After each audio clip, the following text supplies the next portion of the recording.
Rajyaguru science કોલેજમાં આપણું સ્વાગત છે। હું છું વિરલ સર અને આજે આપણે ચાલુ કરવાના છીએ સેમેસ્ટર 3નું કેમેસ્ટ્રીનું ચેપ્ટર નંબર 5। ઠીક છે, ચેપ્ટરનું નામ છે નાઇટ્રોજન કન્ટેનિંગ ફંક્શનલ ગ્રુપ। મતલબ કે એવા ફંક્શનલ ગ્રુપ કે જેમાં નાઇટ્રોજન એલિમેન્ટ પ્રેઝન્ટ હોય એવા ચેપ્ટરની આપણે આજે વાત કરવાના છીએ કે જે તમારે 12મા ધોરણમાં કન્ટિન્યુ આખું આવી ગયું છે અને પ્લસમાં ઓર્ગેનિકનું ચેપ્ટર છે। એકદમ સહેલું છે, થોડીક રિએક્શન વધારે છે, એટલે જોઈએ આપણે કેવું છે। જો એનું પહેલાં ઇન્ટ્રોડક્શન જોઈ જાય। ઇન્ટ્રોડક્શનમાં છે પહેલાં એનું ક્લાસિફિકેશન, પછી બેઝિસિટી ઓફ એમાઇન, પછી એની પ્રિપરેશન, એની રિએક્શન કેટલા બે ટાઈપની છે, આલ્કાઇલ ને એરાઇલ, એની કેમિકલ રિએક્શન એનિલિનની, ડાયઝોટાઇઝેશન ઓફ એનિલિન, પછી એની રિએક્શન છે હિન્સબર્ગ રિએક્શન છે। હિન્સબર્ગ કોની યારે તો કે પ્રાઇમરી, સેકન્ડરી અને ટર્સરી એમાઇન। પછી નાઇટ્રો કમ્પાઉન્ડ છે, સાયનાઇડ કમ્પાઉન્ડ છે અને આઇસોસાયનાઇડ કમ્પાઉન્ડ છે। આટલું આપણે ચેપ્ટરમાં વાત કરવાની છે। જો હવે તો કે કેવા કમ્પાઉન્ડની આપણે વાત કરવાની, તો કે એક તો એમિનો કમ્પાઉન્ડ, પછી સાઇનો કમ્પાઉન્ડ, નાઇટ્રાઇલ કમ્પાઉન્ડ, આઇસોસાયનાઇડ। સાઇનો અને નાઇટ્રાઇલ બે એક જ થાય, બરાબર છે। આવા કમ્પાઉન્ડની આપણે વાત કરવાના છીએ કે જે નાઇટ્રોજન કન્ટેનિંગ કમ્પાઉન્ડ છે, બરાબર। હવે એમિનો ગ્રુપ કોને કહેવાય, તો કે જો NH2 હોય ને, NH2 આને કહેવાય એમિનો। પણ જો આગળ કાર્બન લાગી જાય તો એને કહેવાય એમાઇન। શું કહેવાય? આ બની જાય એમાઇન। હવે એવી જ રીતના સાઇનો કોને કહેવાય, તો કે C�triple બોન્ડ N હોય તો આને કહેવાય સાઇનો। પણ જો આગળ કોઈ આલ્કેન અથવા તો એરાઇલ કોઈ પણ ગ્રુપ જોડાઈ જાય તો એ શું થઈ જાય? સાઇનાઇડ। એવી જ રીતના સાઇનો અથવા નાઇટ્રાઇલ બે એક જ છે। એવી જ રીતના આઇસોસાયનાઇડ અથવા તો આઇસોનાઇટ્રાઇલ, તો એ શું હોય? એનું ઊંધું, N�triple bond C અને અહીંયા R અને અહીંયા પોઝિટિવ ચાર્જ અને અહીંયા નેગેટિવ ચાર્જ, આ કહેવાય આઇસોસાયનાઇડ અથવા તો આઇસોનાઇટ્રાઇલ ગ્રુપ। આ બધા ગ્રુપ કેવા છે? તો કે નાઇટ્રોજન કન્ટેનિંગ ફંક્શનલ ગ્રુપ। હવે એની બેઝિક સ્ટ્રક્ચર એમાઇનની વાત કરી તો કે કેમાંથી બને? જનરલી હું તમને એમ કહું કે તમે આ જોવો છો RNH2, તો આપણે આની વાત કરીએ તો આપણે એમ લાગે કે એમોનિયામાંથી આખું આ આવ્યું હોય, NH3માંથી આવ્યું હોય એવું લાગે, બરાબર છે, RNH2। તો if hydrogen present in ammonia is replaced by hydrocarbon group, then amine is formed।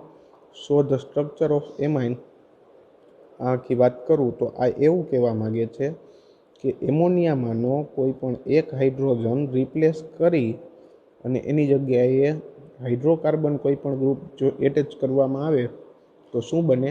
Amine. ફરીથી રિપીટ કરું છું, એમોનિયામાંનો કોઈ પણ એક હાઇડ્રોજન રિપ્લેસ કરી અને એમની જગ્યાએ હાઇડ્રોકાર્બન ગ્રુપ એટેચ કરવામાં આવે તો એને કહેવાય એમાઇન। હવે તો કે એમાં કયા ટાઈપના એમના ઓર્બિટલ હશે, તો કે sp3 હાઇબ્રિડાઇઝેશન એમાં જોવા મળે છે, બરાબર છે। And the compound passes through the pyramidal structure કેવું હશે? પિરામિડલ, એ જોશી હમણાં આપણે। each sp3 hybrid orbital nitrogen get overlapped with the atomic orbital of carbon forms amine compound and fourth orbital of the nitrogen possesses non-bonding electron pair। કહેવા એવું માગે છે કે 3 group છે એ હાઇડ્રોકાર્બનથી જોડાઈ જાય અને વધારાની એક છે જે લોન પેર, બરાબર છે। તો આ આખું સ્ટ્રક્ચર કેવું થાય? પિરામિડલ ટાઈપ સ્ટ્રક્ચર થાય છે। જો અહીંયા 3 છે, આ 3 છે એ આલ્કેન ગ્રુપ છે અને આ છે એ નોન બોન્ડિંગ ઇલેક્ટ્રોન પેર છે, એટલે આપણે કેવું સ્ટ્રક્ચર જોવા મળે છે? પિરામિડલ શેપનું। અને આને કહેવાય કેવું? જો નાઇટ્રોજન સાથે હમણાં આપણે વાત કરશી, નાઇટ્રોજન સાથે એક કાર્બન એટેચ હોય તો પ્રાઇમરી થાય, 2 કાર્બન એટેચ હોય તો સેકન્ડરી અને 3 કાર્બન એટેચ હોય તો ટર્સરી, બરાબર। તો આ શું છે? ટર્સરી એમાઇનનું પિરામિડલ સ્ટ્રક્ચર છે. 3 કાર્બન જોડાયેલા છે, 3 હાઇડ્રોજનની જગ્યાએ amine group alkane group replace કર્યા હશે. ધારો કે એમોનિયા હોય તો અહીંયા આવું હશે, આ લોન પેર, આ નાઇટ્રોજન છે, અહીંયા હાઇડ્રોજન હાઇડ્રોજન અને હાઇડ્રોજન, અને અહીંયા માથે 2 લોન પેર. ઠીક છે. હવે હું એક હાઇડ્રોજન રિપ્લેસ કરું તો અહીંયા એક CH3 આવે, આ બીજો હાઇડ્રોજન રિપ્લેસ કરું તો અહીંયા બીજો CH3 આવે, ત્રીજો હાઇડ્રોજન રિપ્લેસ કરું તો અહીંયા ત્રીજો CH3 આવે. મતલબ કે એમોનિયામાંથી તમે જેટલા હાઇડ્રોજન રિપ્લેસ કરશો એટલા આલ્કેન જોડાશે. મેક્સિમમ કેટલા જોડાઈ શકે? તો કે 3, પણ નહીં 4, કેમ કે વધારાની લોન પેર છે તો એ એટેક કરી અને અહીંયા નવું આલ્કેન જોડાઈ શકે, તો એને કહેવાય ક્વાટર્નરી એમોનિયમ સોલ્ટ. બરાબર. અને નાઇટ્રોજન ઉપર કેવો ચાર્જ આવે? પોઝિટિવ. બધી બાજુ કાર્બન જોડાઈ શકે. ઠીક છે. આ હતું એનું બેઝિક સ્ટ્રક્ચર કે કેવું હોય. બરાબર. હવે એના બે આપણે એમાં જોઈ શકીએ તો આપણે 2 બોન્ડ બને છે. જો એક તો અહીંયા વચ્ચે શું હશે તમે વિચારો, નાઇટ્રોજન હશે તો બે બોન્ડ બને, કાર્બન, નાઇટ્રોજન અને કાર્બન. કેવું બને? કાર્બન, નાઇટ્રોજન ને કાર્બન. અહીંયા પછી આની વાત કરી તો કાર્બન, નાઇટ્રોજન ને કાર્બન, મતલબ આ બોન્ડ બરાબર છે. તો આ બધા બોન્ડ કેવા થયા? અને એક આ બોન્ડ, આ બધા બોન્ડ કેવા થયા? Carbon, nitrogen, carbon. બરાબર. આનો એંગલ કેટલો હશે? તો કે 108 ડિગ્રી. કેટલો હશે? જ્યારે ઉપર અહીંયા લોન પેર છે તો આનો કેટલો હશે? તો કે આનો થોડોક વધારે હશે. કલર બદલાવી દઉં એટલે તમને ખ્યાલ આવે. જો આ બ્લુ કલરનો જે કર્યો અહીંયા શું હશે? Electron pair. શું હશે? Electron pair. અને અહીંયા હશે કાર્બન. તો ઇલેક્ટ્રોન પેરમાં થોડું કેવું હશે? વધારે નેગેટિવ હશે, એટલે એનું રિપલ્ઝન થતું હશે, નીચેની બાજુ ધક્કો મારતા હશે કાર્બનને. આ શું કરતું હશે? નીચેની બાજુ આ છે એ કાર્બનને નીચેની બાજુ ધક્કો મારતું હશે, એટલે આ કેવું થશે? આનો બોન્ડ એંગલ વધી જશે. જે આ બોન્ડ એંગલ છે, આ બોન્ડ એંગલ એ વધી જશે. બરાબર. આના કરતાં કેના કરતાં? તો કે આ બોન્ડ એંગલ કરતાં આ વધી જશે. આ હશે 109 ડિગ્રી સમથિંગ, જ્યારે આ હતો એ આપણે કેટલો હતો? 108. ઠીક છે. શું કામ? તો કે આ ઇલેક્ટ્રોન પેરના ધક્કો લાગવાના લીધે. ઓકે, આગળ વધી જઈએ. આ આપણે વાત કરી કોની? તો કે એમાઇનના સ્ટ્રક્ચરની. હવે વાત કરી છે એના ક્લાસિફિકેશનની.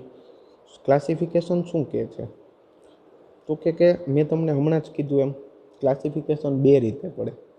એક તો નાઇટ્રોજન સાથે જોડાયેલા કાર્બનની સંખ્યાને આધારે, નાઇટ્રોજન સાથે જોડાયેલા, ફરીથી બોલું છું, નાઇટ્રોજન સાથે જોડાયેલા કાર્બનની સંખ્યાને આધારે. જોઈ કેવી રીતના છે? પહેલાં એનું સિમ્પલ એને નામ આપ્યું છે કે જો નાઇટ્રોજન છે, નાઇટ્રોજન એમની સાથે એક કાર્બન જોડાયેલો છે તો એને કહેવાય મિથાઇલ એમાઇન. નાઇટ્રોજન છે એની હારે 2 કાર્બન જોડાયેલા છે તો એને કહેવાય ડાય મિથાઇલ એમાઇન. નાઇટ્રોજન છે એની સાથે 3 કાર્બન જોડાયેલા છે તો એને કહેવાય ટ્રાય મિથાઇલ એમાઇન. હવે તો કે જો તમને એક વસ્તુનું માર્ક કર્યું, આને કહેવાય પ્રાઇમરી એમાઇન, આને કહેવાય સેકન્ડરી એમાઇન, આને કહેવાય ટર્સરી એમાઇન. મિત્રો હવે ખાસ વસ્તુ જોજો, નાઇટ્રોજન સાથે સીધું નાઇટ્રોજન સાથે જ એટેચ છે. અહીંયા સીધું નાઇટ્રોજન સાથે જ એટેચ છે, અહીંયા સીધું નાઇટ્રોજન સાથે જ એટેચ છે. બરાબર. જો નાઇટ્રોજન સાથે સીધા કાર્બન એટેચની સંખ્યા જેટલી હોય એને કહેવાય એની ડિગ્રી. તો નાઇટ્રોજન સાથે અહીંયા 1 કાર્બન એટેચ છે તો આને કહેવાય પ્રાઇમરી.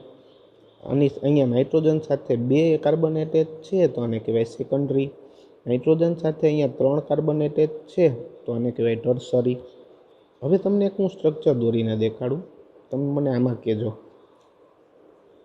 આ નાઇટ્રોજન છે, આ કાર્બન છે, આ કાર્બન સાથે બીજા 2 કાર્બન જોડાયેલા છે અને અહીંયા 2 હાઇડ્રોજન છે.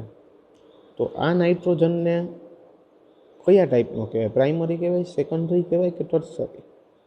ઘણા કહેશે ટર્સરી, ઘણા કહેશે સેકન્ડરી, ઘણા કહેશે પ્રાઇમરી.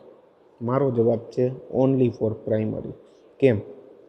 જો નાઇટ્રોજન સાથે આમાં આપણે જોઈને, નાઇટ્રોજન સાથે તો કે સીધો એટેચ આ એક જ કાર્બન છે. આ બે કાર્બન છે પણ એ સીધા નાઇટ્રોજન આરે એટેચ નથી. નાઇટ્રોજન આરે સીધો એટેચ કાર્બન મને એક જ જોવા મળે છે, તો એને કહેવાય પ્રાઇમરી. બાકીના બે કાર્બન કેવા છે? બાકીના બે હાઇડ્રોજન, તો કે બાકીના બે નાઇટ્રોજનની બીજી બે વેલેન્સી શેના લીધે છે? તો કે હાઇડ્રોજનના લીધે. એને કહેવાય નહીં. જોઈ લે, હજી એક આપણે એવું જોઈ ઉદાહરણ.